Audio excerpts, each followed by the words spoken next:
didn't. And then you find yourself Henry, but then hits his legs. Here we are just again. Big knee. Firing up the weapons. He's done it. It's the biggest win of his career for Arnold Allen. Hello, I'm John Gooden and this is Eurowatch. This weekend, the card is headlined by the number 5 ranked Calvin Kattar and England's Arnold Allen. So today I'm going to spotlight the man from Felixstowe in Suffolk. 28 years old with an 18-1 pro MMA record and a red-hot 11-fight win streak that includes all of his fights in the UFC. This is the prime time for Arnold Allen as he enters his first main event for the UFC promotion. His last fight was with the very skilled and popular Dan Hooker, where Allen showed he was ready for big things by unloading a 40-shot combination before applying so much pressure the referee stopped the fight. Now, it had been a frustrating time for Allen and his fans over his UFC tenure, as apart from 2019, he only managed to fight once a year. That is changing now, as some of his injury woes are thankfully behind him.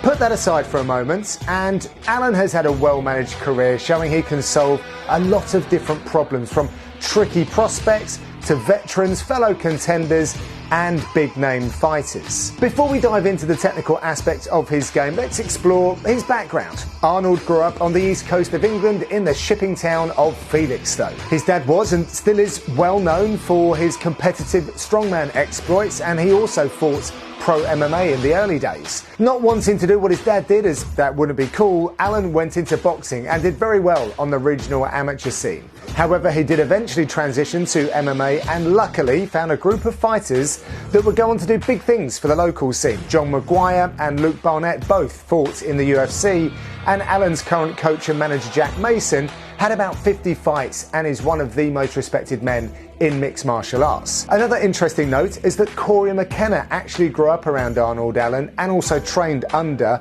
and is managed by Jack Mason as well. None of the gyms that Allen is associated with is close by to his home. He has always had to travel long distances to train, so he went one further and joined TriStar in Montreal, Canada, under the great Faraz Zahabi. When I used to watch Allen in his pre-UFC days, he was a super aggressive fighter with obvious boxing and ridiculous strength and conditioning for a young man. It seems like that has been finessed by Zahabi over the years, helping him climb to 6th in the rankings. More about Allen's skills then. He works brilliantly out of his southpaw boxing. He uses educated combinations which help him both do damage and score points, but he can crack too, something that we're seeing more of in his recent fights. It doesn't stop there though. Good Muay Thai, solid wrestling and very creative submissions leave Allen with a dangerous game that will keep you guessing. He also seems to have the conditioning to apply all of this well over 15 minutes. But this weekend,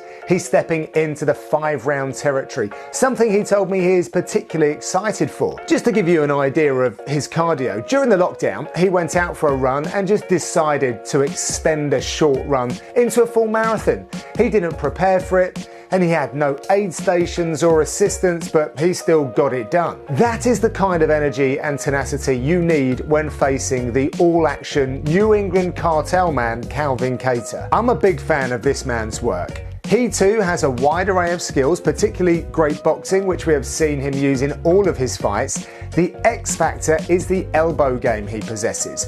Remember when he absolutely crushed Jeremy Stephens with the right and opened him up with the left? Yeah, that was massive. You know when you step in there with Kattar, you're in for a long, hard night and you'll likely need to be sewn up after. The Boston man showed that he can mix things up too, using takedowns and ground and pound, and he as well has a great team behind him, including Tyson Chartier, who has a superb tactical mind. Kattar has been in there with the very best at 145 pounds. This is most definitely a defining fight for Arnold Allen and could really launch his career towards the conversation for UFC Gold. Thank you for checking this out. I actually have a documentary from a few years back that I did with Arnold Allen, which is up on UFC Fight Pass now. Go check that out if you want to see him at home talking about his career.